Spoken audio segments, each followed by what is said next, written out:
Hi, I'm Devin Skillian here on Local 4 Plus. We are taking you to the Detroit Economic Club to hear from the presidents of the University of Michigan, Michigan State University, and Wayne State University. They are talking about their efforts to lead the way in groundbreaking research on things like AI and manufacturing. Let's take you there. Welcome to today's special meeting. It's a big birthday year for the Detroit Economic Club, 90 years of incredible speakers and networking, and that tradition continues today. I especially want to welcome our DEC members. If you're not a member yet, just give me 10 seconds to convince you. Your next job, client, prospect, or maybe best friend is right in this room. If you want to build your network and learn from our thought leaders, we invite you to invest in you and join today.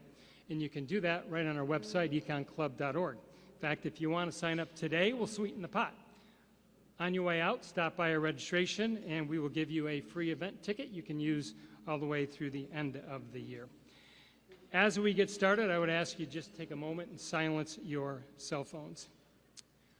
I do want to make a special note. If you were with us last week when we hosted Donald Trump, I can promise you today we'll get back to on time every time. And if you've been with us before, you know we always get started with a pledge and a prayer. So I invite you to stand and join me as we honor our country. I pledge allegiance to the flag of the United States of America and to the republic for which stands one nation under God, indivisible, with liberty and justice for all. And kindly remain standing. I remember Danaher from Christ Church, Cranbrook. Thank you so much. If you would please let me do a point of personal privilege, and I just would like to thank these wonderful university leaders that we have. This past year has been such a difficult time for university leadership, and I am just truly proud and honored to be with you all today. Thank you for your leadership. Thank you for standing in the fire and sitting in the fire as you all have had to do. I have three prayers today. All three go with the grain of this meeting. The first is for researchers, the second is for universities, and the third is for our nation. They're all brief, you'll be pleased to know. Now, in my tradition, I say, the Lord be with you. You say, and also with you. I say, let us pray, and then I pray, and then I say, amen. You ready? The Lord be with you. Let us pray. For researchers, eternal God, whose will is good and gracious, and whose Spirit leads us into all truth, enlarge the minds of those seeking new discoveries, that good may come to them. Enlarge their hearts, that good may be done by them. Enliven their wills, that good may be the course of their life. Each day they rise, each night they lie down. Give them strength to keep faith, hope in new discoveries, love for their work, and joy in your creation as they build a better world. Amen. And now for schools and universities. All-knowing God, bless all schools, colleges, and universities, and especially Wayne State University, Michigan State University, and the University of Michigan, that they may be lively centers for sound learning, discovery, and the pursuit of wisdom. Grant that those who teach and those who learn may find in the part they play the harmony of all wisdom that lives in you. And then finally, for our nation. Almighty God, bless our land with honorable industry, sound learning, good government, and peaceful civil life. Save us from violence, disaster, and confusion. Save us from pride, arrogance, and mistrust. Defend our liberties and shape into one united people the many kindreds and tongues that live on this land. Grant wisdom to those who govern, that there may be justice and peace at home, and that we may be a witness to the nations. In times of prosperity, fill our hearts with thankfulness, and in days of trouble, strengthen our faith. All this we ask in your mighty name. Amen. Thank you. Thank you, Reverend. All right, a couple of thank yous. I want to say thanks to WJR, who's doing their focus show live right outside this room. And thanks to WDIV Local 4, Lawrence Technological University, and Detroit PBS for live streaming today's meeting. You know we love to have students here. They're here today and always, courtesy of our generous corporate sponsors. I want to let you know who is with us. Please hold your applause. We've got a group of students from Hazel Park High School, thanks to Wayne State University. Got a group from Schoolcraft College, thank you to Fifth Third Bank. Cody High School, thanks to Accenture. St. Catherine of Siena Academy, thanks to the Michigan Association of State Universities. And the Manugian School in Southfield, thanks to Optech. Please give the students a round of applause to welcome them and thank their sponsors.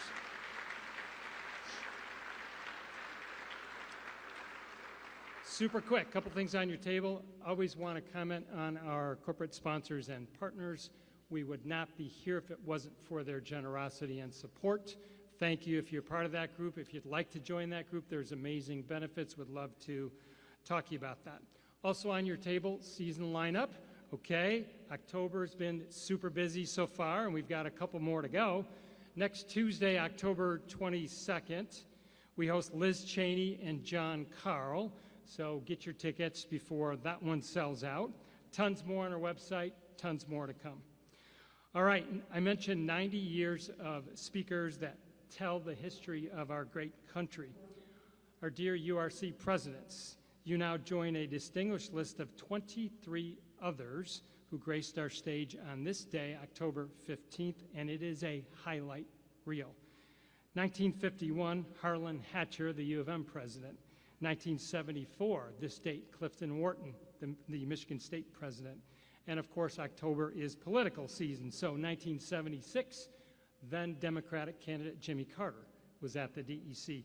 1991, Ross Perot. And when debates were more frequent, 2002, the DEC hosted the gubernatorial debate with Granholm and Posthumous. 2018, senatorial debate with Debbie Stabenow and John Janes. And this one, I remembered, in 2020, on this date, during the pandemic, we were doing Zoom events. We were pleased to virtually host Sal Khan from the Khan Academy. And what I remember most about that is I'm conducting the Zoom, I'm interviewing Sal.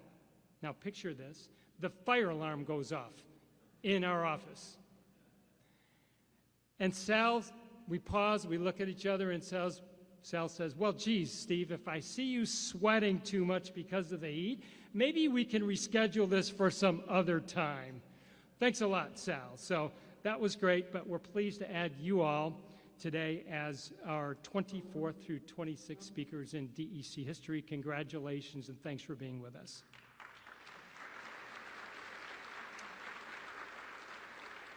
And finally, we want you to use your smartphone to be involved in the program. We want you to take lots of photos, and you can put those on social media. You can also submit a question for the presidents using the QR code on your table. And those questions are going to go to our presiding officer, who is about to go to work. Rania Cruz is the president and CEO of Optech, co-founder of Digital Lakes. She is a DEC board member, amazing supporter of the DEC and me personally. She does so much for many people in the state of Michigan, especially young people. Ladies and gentlemen, please welcome Rania Cruz.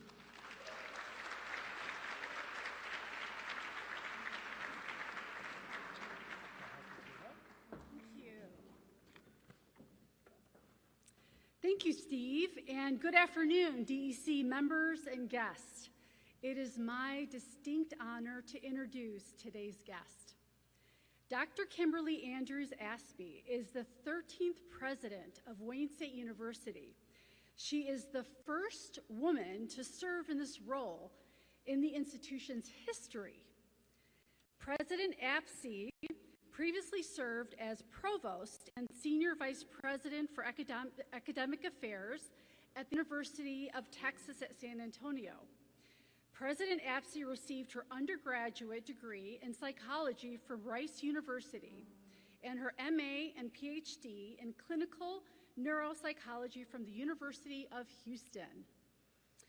Dr. Kevin Guskowitz, it's a tongue twister, is a neuroscientist and academic leader who assumed the presidency of Michigan State University on March 4th, 2024. He previously served as Chancellor of the University of North Carolina at Chapel Hill and is nationally recognized expert on sports-related concussions. His research team's groundbreaking work influenced concussion guidelines in the NFL and the NCAA. He earned a bachelor's degree in athletic training from the West Chester University, master's in exercise physiology, athletic training from the University of Pittsburgh, and a doctorate in sports medicine from the University of Virginia. Dr. Santa Ono is the 15th president of the University of Michigan. He began a 5-year term on October 14, 2022.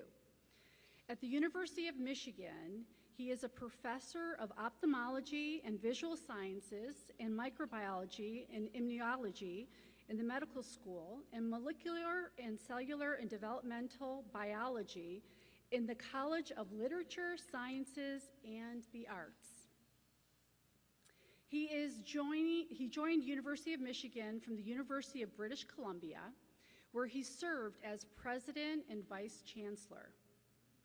He earned his BA in biological sciences from the University of Chicago and a PhD in experimental medicine from McGill University in 1991. Our moderator today is a familiar face to all. He is a DC board member, Matt Elliott.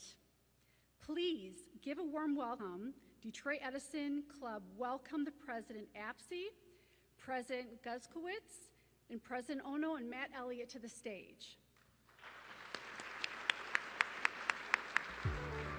The URC is a dynamic organization that brings together 3 world-class research universities, advocates for them, tells the story, and connects us with people within the state and beyond our state borders.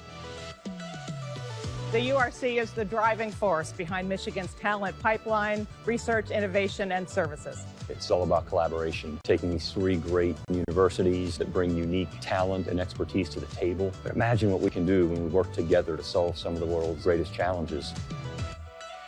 There are so many industries where Michigan leads nationally and globally. Certainly the mobility space, but also harnessing exciting new platforms like artificial intelligence and machine learning, but also being at the cutting edge of sustainability, healthcare, and agriculture. The state of Michigan grants more medical degrees than any other region in the United States. We have so much talent produced from these 3 universities. The URC universities have a presence in all 83 of Michigan's counties, impacting lives and delivering services statewide. Last year, our universities contributed nearly $24 billion to Michigan's economy. We have an opportunity to attract business partners and new companies that would come to Michigan. And the university presidents are eager to collaborate and also to benefit Michiganders through these collaborations.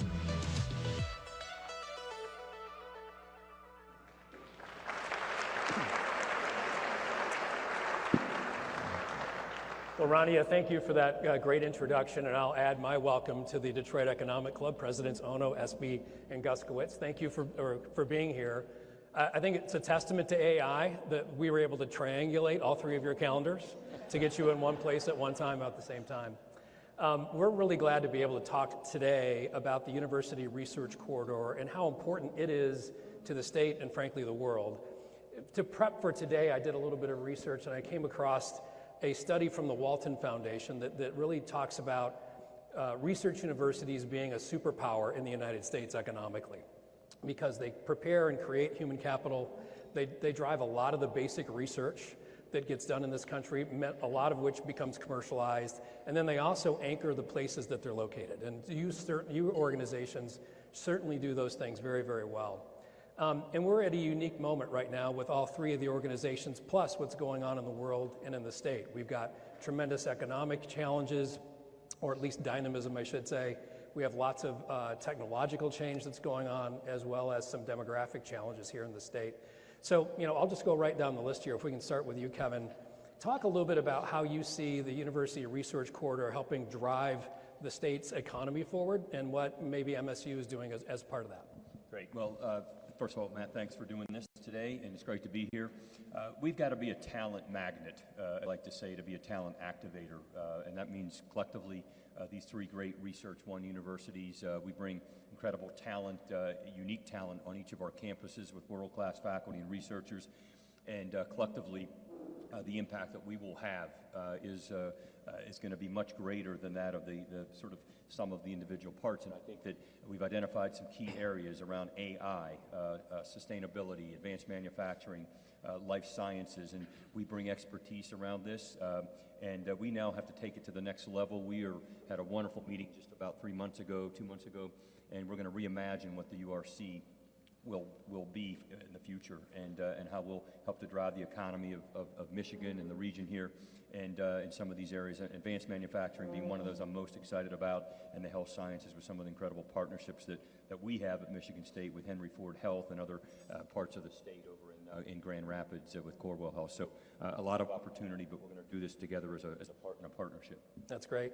Well, Kimberly, it's a home game for you. Thank you for inviting us to the neighborhood. Tell us a little bit about how you see Wayne contributing to the URC. Yeah, sure. So it is a very exciting time to be here in Detroit for all three of us, right? And when you think about what's happening here in Detroit, that's really a reflection of what's happening all over Michigan. It's a particularly exciting time. We've really leaned in at the URC to these four areas for a couple of reasons.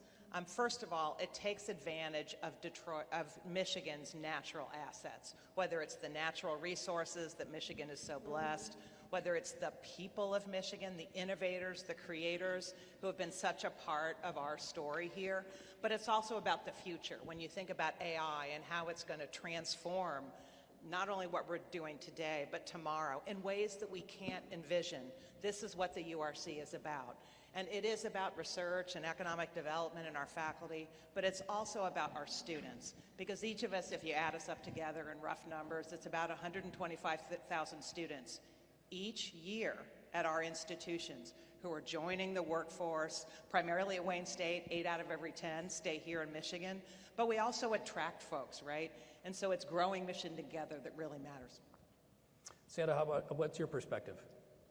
I'm excited about this group of presidents. We've been able to work together this year very intensively. And I want to just give a shout out to those that went before us. URC has been around for some time, and we've had some great presidents here in Michigan. And I'm very excited because I'd say this past year we have really rolled up our sleeves. We have a common vision. We really want to be greater than the sum of our parts as three different institutions.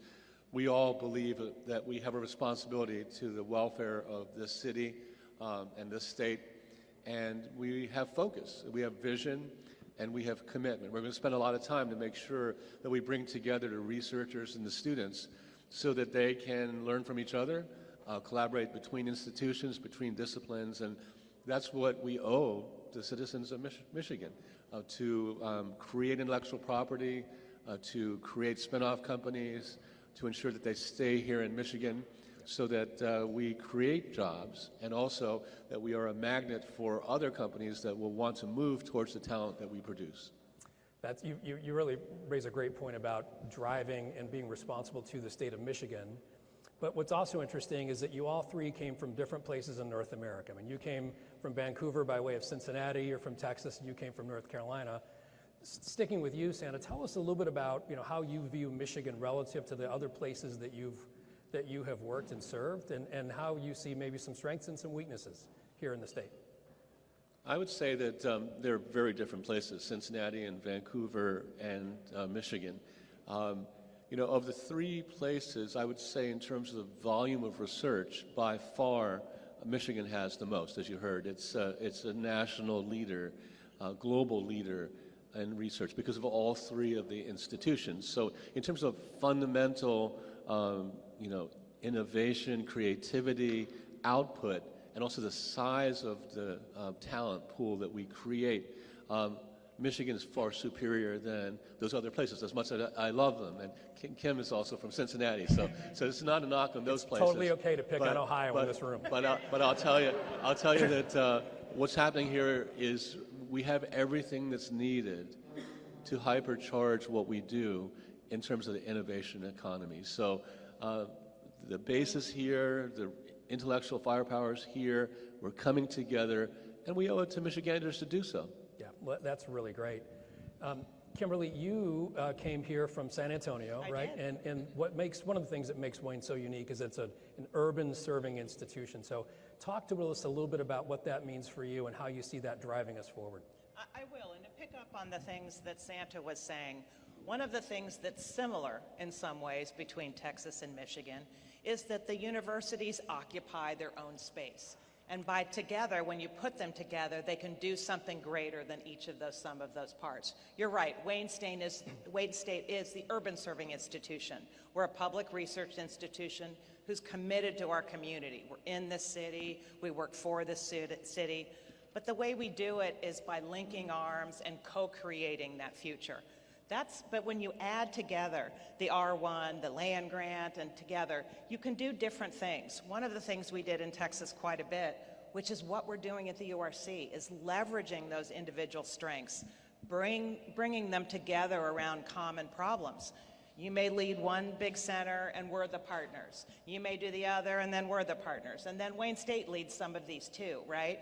Because if you focus on your strengths and bring together your partners that add value, you can do so much more than you can do alone. Now, one of the things that's a little different, and coming from the Midwest, I think I can say this, and I've said this in a couple of different places, is that Michigan has so many assets and talents, and we've got to talk about it more. Texas is very good at bragging, sometimes about nothing. I will tell you, as someone who's lived there. And we can be a little bit more forthright about the strengths that we have, that we bring to the table, that are special and that are solving the nation's problem, that it's a leader for a path forward. And to me, that's what is the special opportunity about the URC. That is fantastic, Kevin. You and I have spoken a little bit about how Michigan State, we contend, I say we because I'm an MSU grad, but we can tend to be a little Midwest humble, right? We talked about that earlier today. Tell us a little bit about some of the things that you're really proud about that are going on, not just at MSU, but that are part of the University Research Corridor's focus on those 4 areas. Yeah, so go green, I can say that? Go white. Okay, great. First of all, I come from North Carolina, there for many years, and everybody talks about Research Triangle Park. It was a great opportunity. It's coming up on about 65, 70 years old now. And, but it was a big parcel of land, and it was sort of linked to certain industries over time. IBM was there for many years. Then the pharma industry showed up with Pfizer and other companies, and now they're sort of reimagining themselves. And I think we have an opportunity to do this. As Kim said, we don't have a big parcel of land for the URC, but we've got all this incredible work being done on each of the campuses. One of the things I'm really excited about is that all 3 of these great R1s, research ones, have strong engineering and health sciences. And then we bring in our ag bio work at Michigan State with some of the other work that's being done in sort of mobility, which crosses all 3 of the schools. And so I'm excited about those opportunities. In the health space, we have just been renewed on an NIH grant, a big NIH grant that's helping us to look at environmental influences on health outcomes for children. And this is going to have an impact, the outcomes of this, not only here in Michigan, but across the country, what we'll learn from this. The work that's being done in and around artificial intelligence, the way that that's going to help us to drive the automobile industry forward. Was with Bill Ford just recently. In fact, you were there. And one of the things that resonated with me that he said was that everybody's worried that AI is going to replace jobs.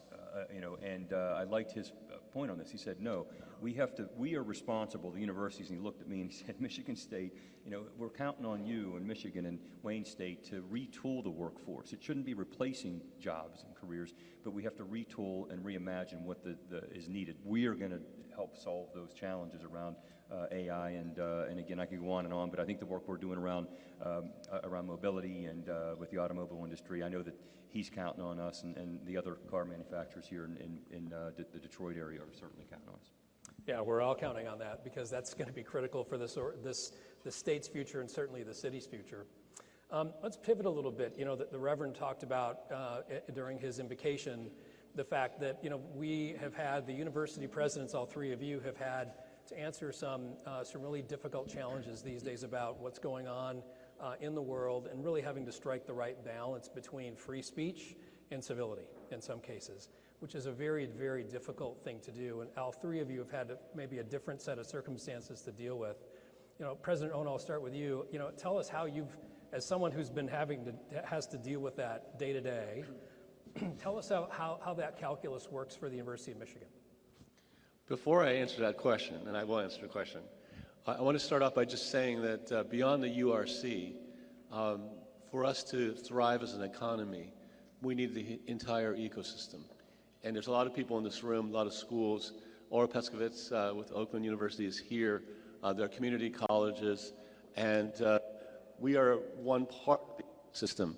But it's everyone in this room, all the institutions that have to come together. We have to think about articulation between institutions. We have to think about how we might be able to transfer credit from one to another. And we need to just think about the entire sort of portfolio of educational initiatives that we make available in Detroit and throughout the entire state. And what's exciting is that we're all looking at what we can do in Detroit. So I just wanted to say that, you know, this is a focus on URC, but we are part of a larger ecosystem. And that connectivity is just as important as the connectivity between us. Your question was about the challenges that exist. I view them as opportunities. You know, the world has been through, and our institutions have been through many challenging times. This is not the first. University of Michigan has been around for over 2 centuries, and it's become better through these challenging times. It's just like life, you know. If you go through and you show grit and you become better and you think about your values and how you actually bring together and bridge differences of opinion, and you teach civil discourse, then you enrich the institution, but you also enrich the lives of the students. This is really an educational activity. And I grow every day because I hear from students that may not agree with me.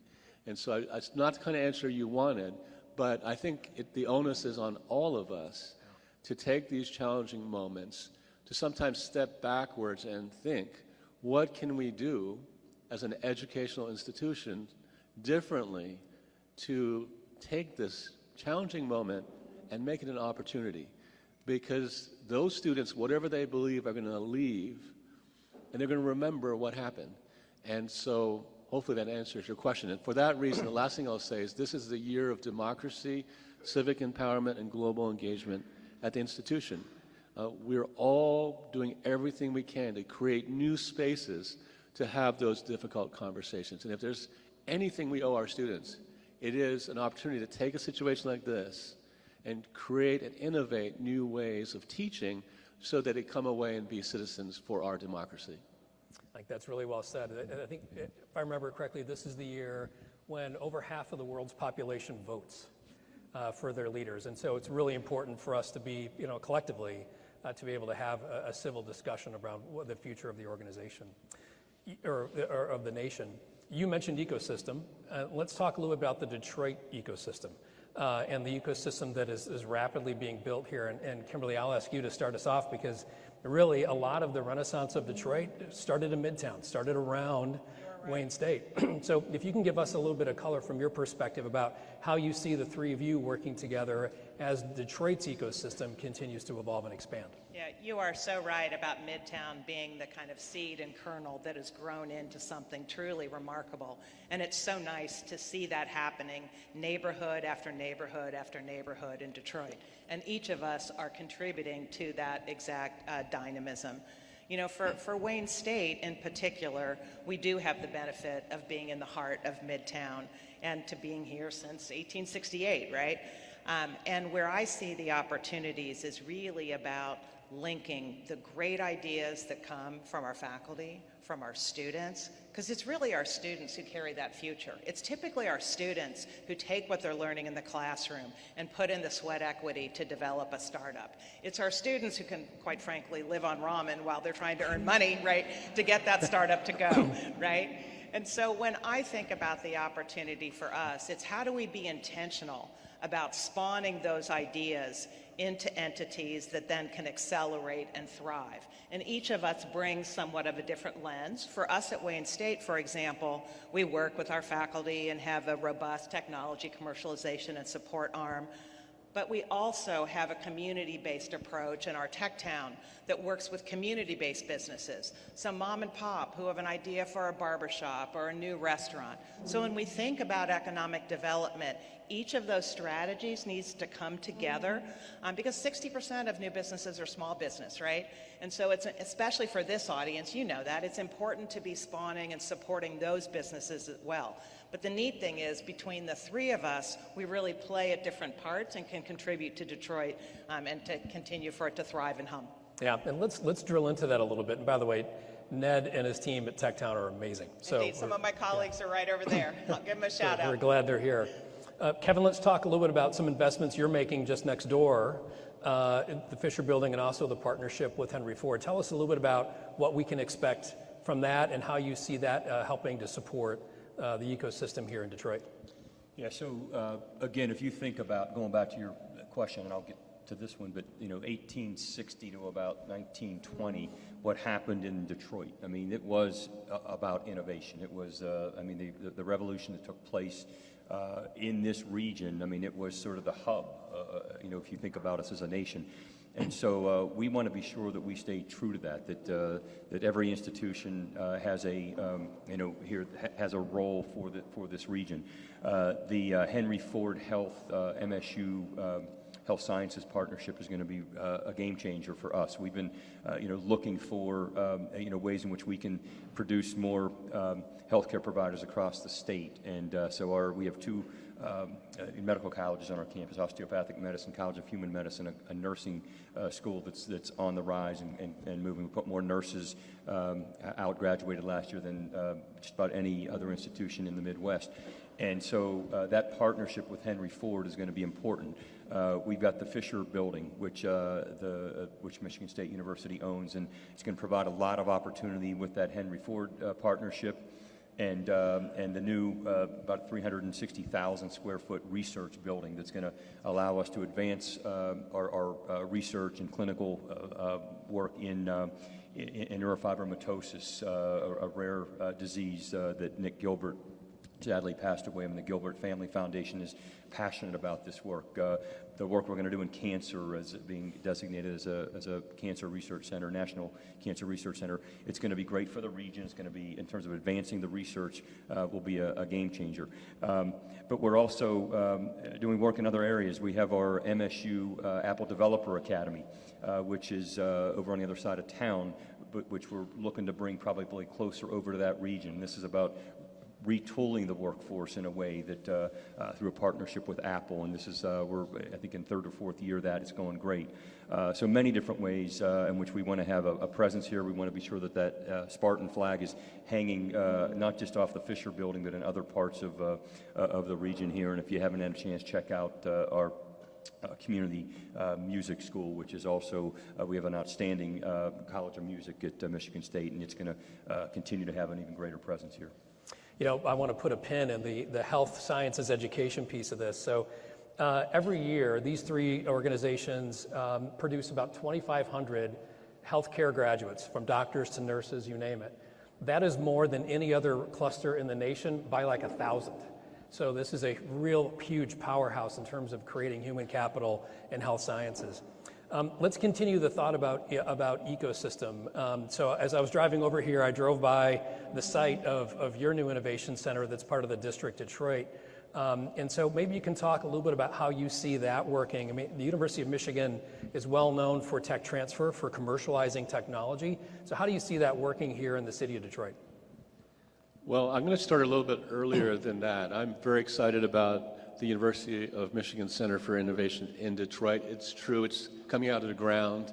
It's going to be an iconic building, and I'm excited that it's across from Cass Tech High School. And so I'm going to start a little bit earlier than that. I think that the university, in addition to doing groundbreaking research and training, there'll be a whole slew of degrees that are going to be actually delivered there on that site. That's great.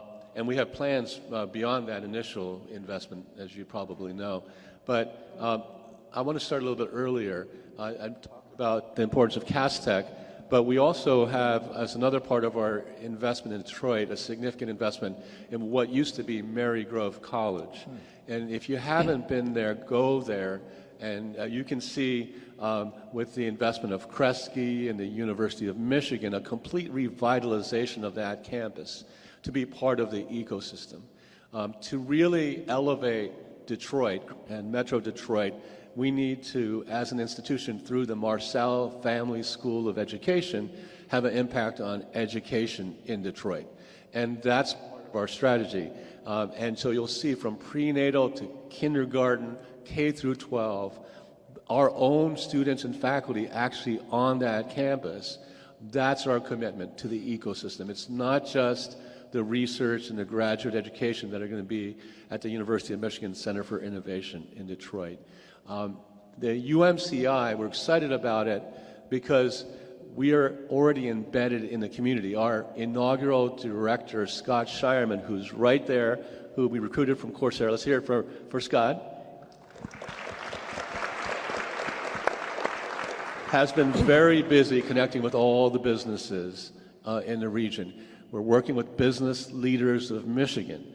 And I want to say really clearly that the business leaders of Michigan are really motivated and focused on the innovation economy and the ecosystem. So that's critical. You need the universities, you need K through 12, you need the partnerships with other R1s, other educational institutions, but you also need the business community integrated into that whole innovation ecosystem.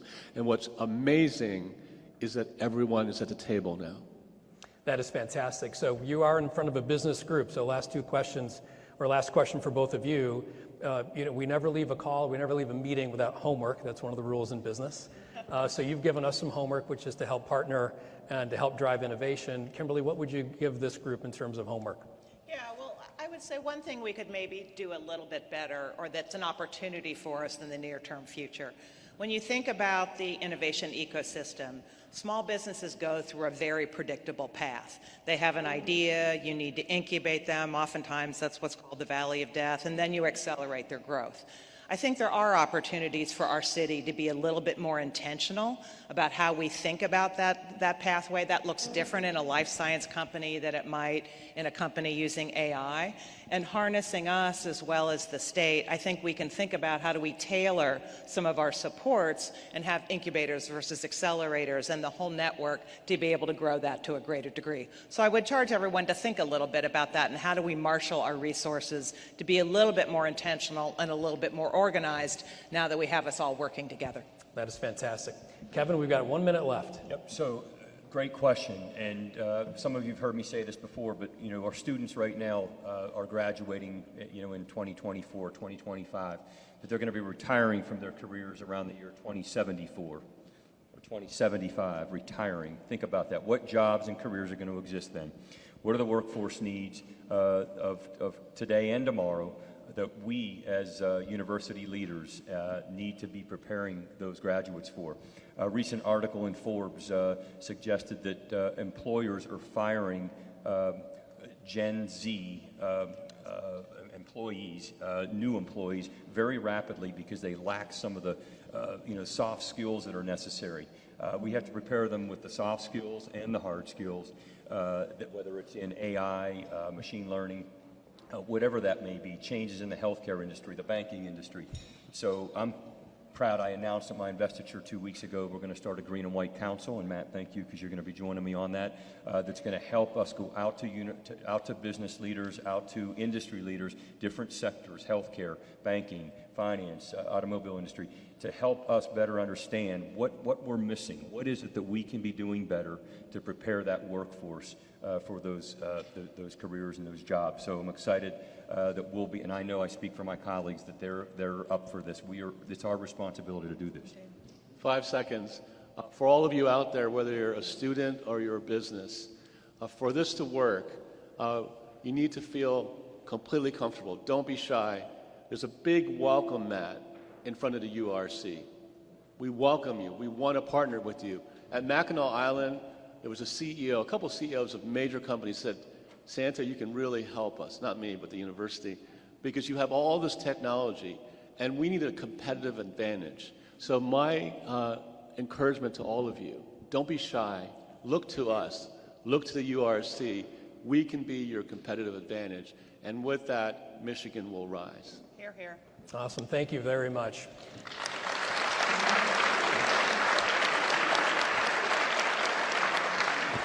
Well, we know we have lots of questions, and Rania is going to help moderate some questions that came from all of you. So, Rania, I'll turn it over to you. Yeah, that was really easy. You okay? All right. Wonderful. So we got a lot of questions here, and I'm just going to ask them, and if anybody can chime in and answer it, feel free. Universities and the whole education system has been disrupted. And a lot of smaller colleges and universities are really struggling with enrollment. So do you think that a consolidation of schools will occur? Who wants to jump on that one? I mean, let me just say this. One of the things I'm proud of, and again, I'm in month 8 right now, but I've spent a lot of time looking at what enrollment for the future should look like, not just at MSU, but at other universities in the Midwest. And we have to, again, I mentioned earlier, be a talent, attractor, a magnet to be a talent activator. And I think that we all have a responsibility. The governor's talked about grow Michigan together. That's going to help. I don't know that we need a consolidation, but I love the fact that we bring in a lot of transfer students at Michigan State, and they actually have higher graduation rates, about 92, 93%, than what our overall graduation rate is. So we've got to continue to find those opportunities to welcome those into other schools whenever they, our institutions, whenever that opportunity presents. Yeah, and I'd like to add something relative to our particular mission. First of all, when you look at Michigan's demographics, it certainly is true that if you look over the horizon, the number of students who are graduating high school does have a dip until for a while.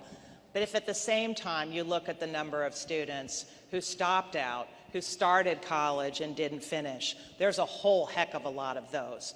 And when you think of the needs relative to our economy, plus those who are currently working and could benefit from some additional skills to get that promotion, to be ready for that next job, there's an opportunity for our universities to really serve people.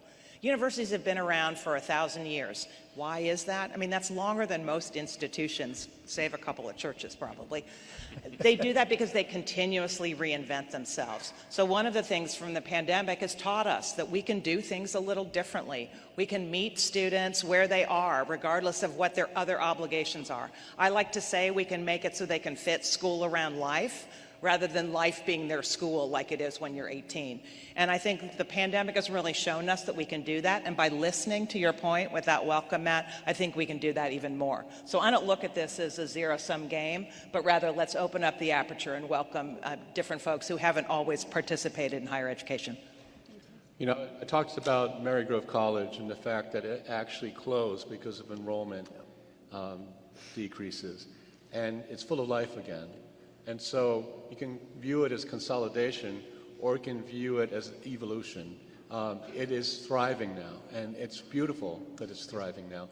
I would say the other opportunity for us, and this is for the presidents and the leadership and the regents and the boards of these institutions, are to really ask the question, why are so many of our high school age students, even though the numbers are going down, not choosing colleges and universities?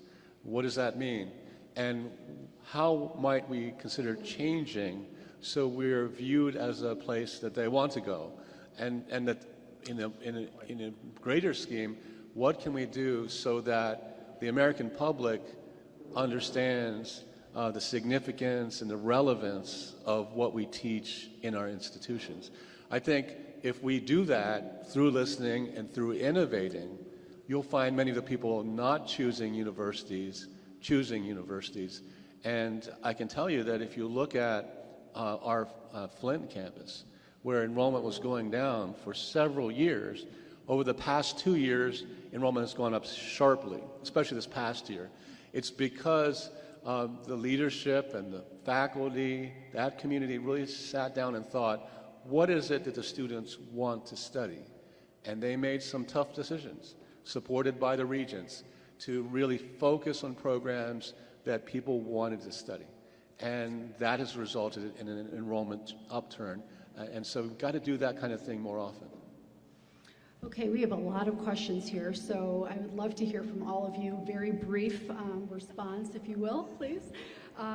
So we have a major population crisis here in Michigan, and what we're finding is that typically a lot of individuals are leaving the state, specifically from the University of Michigan, Michigan State. Wayne State does a really good job of retaining the talent. What are you doing to help with this crisis with the state of Michigan? So I'll start. The governor asked me to be on the Grow Michigan Together Council, so if you look that up, there are specific recommendations. But a lot of it focuses on the importance of university towns. Yesterday, I was at the groundbreaking of a new facility at Histosonics. Hundreds of employees are there already. And so what we can do as an institution is to create spin-off companies that stay in Michigan so that our graduates stay here. I saw it with my own eyes yesterday. If we enhance the ability to commercialize and to create new companies and let them stay here, then more of them will stay because they go where the jobs are. That's one of the most important things that we can do. Yeah, I mean, I'm proud of the fact, and I know I speak for a lot of us at Michigan State, that we actually place 67% of our graduates for their first job in the state of Michigan. And but we've got to continue to do, I think, what Santa's just said, and our MSU Research Foundation invests a lot in trying to draw new companies to the region. Dave Washburn's here somewhere, but he and Jeff Smith, they do a great job. We brought Smith Tech here as just one of many examples that's providing jobs and careers for students here, graduates of Michigan State. We've got to create the opportunities, the experiential education opportunities through internships, where they, during their junior, senior year, where they want to stay and work in Michigan, and we're growing those experiential education opportunities. That's how the business communities here locally can help us create those opportunities, and they'll want to stay. And for Wayne State, about 8 out of every 10 of our students stay here in Michigan, the vast majority in the Detroit metro area. But I will say, sometimes when we lose students, it's more about not just the first job, but thinking that I have a whole career ahead of me, and I can have, if I leave one job, I can go to another in my same field. So one of the advantages of us taking a sector approach is that people can see themselves at multiple employers despite having the same kind of job. So I think there's some opportunities, again, for us to tell our story a little bit better, to make that more clear to the 22-year-old that's trying to forecast their future, that no, you want to be here, not Chicago or New York or somewhere like that. And we're running out of time, but this comes down to my favorite part, which is the lightning round. And I know, President Ono, you participate in this, and you're ready to go. I know that. I've seen you do it. He's the seasoned hand. So, in a very short response, we'll start with President Ono. What is on your bucket list? To go to a Red Wings game. Okay. Oh. Hey, I did that. I got to ride the Zamboni. It was awesome. President Pepsi. Okay, oh geez, what's on my bucket list? I was unable to go to Mackinac, so I'm looking forward to Mackinac this next year. Great. I mean, I hate to follow it. I'm a lifelong Pittsburgh Steelers fan, but I want the Super Bowl this year to be the Steelers and the Lions. That's on my bucket list. Steelers and the Lions.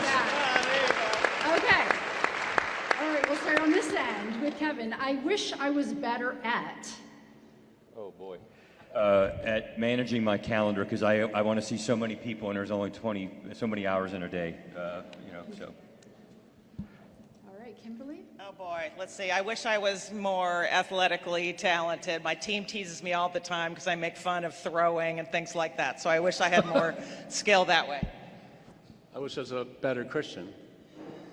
Oh, okay. All right. Now, you're very esteemed in your professions, but if you could choose another profession, what would it be? Quarterback of the Michigan Wolverines. Oh, I'd want to be an astronaut for sure. Oh, my, you took mine. But I want to be a physician to cure cancer. So that's very honorable. You get to pick any musician or band for your private concert in your backyard for your family and friends. Who would it be? Oh, I know. Aretha Franklin. That's easy. Chris Stapleton. Bruce Springsteen. All right. Okay, what was your first job? I'm going to start with you, Kimberly. Oh, golly. What was my first job? I worked in an amusement park making hamburgers. It was awful. Mowing lawns. I was a janitor. Okay, last book that you read. They don't read. Like, actually You guys don't read? Mine was John Grisham. John Grisham's a good friend of mine, and I read Sully, which it was great. Like read from beginning to end? Or started and did not finish.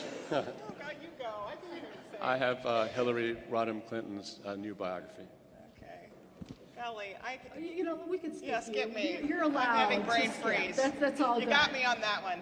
Okay, since we are in Detroit, what is one word that you would describe Detroit? Awesome. Yeah. Hopeful, optimistic. Innovative. Fantastic. All right, one last question, everybody. Okay, and we have a lot of young people in the crowd, so listen up, kids, or I should say students, and 25-year-olds. Advice to your 25-year-old self. Stay curious. Say yes to opportunities, even though they seem funky. Don't take life too seriously. Have fun. All right, okay, how about a round of applause?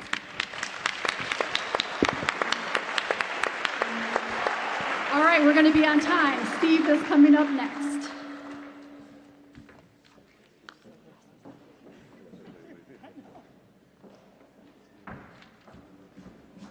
How about a concert with all three of those in your backyard together? We're all going to come to that, all right? All right, thank you. Kim, Santa, Kevin, thank you so much for choosing the DEC. Keep up the great works for the URC, universities, and our state. And we appreciate your DEC support as well. Thank you. Rania and Matt, outstanding job in your role. Thank you for being with us today. Ladies and gentlemen, I'm going to have a lot of fun saying this. On time, every time. That sounds really good today. This meeting of the Detroit Economic Club is now adjourned. Thank you. We are bringing this to you as part of our partnership with the Detroit Economic Club. We'll hear from more big names in the next few weeks, and we'll have them for you here on Local 4 Plus. Thanks so much for watching.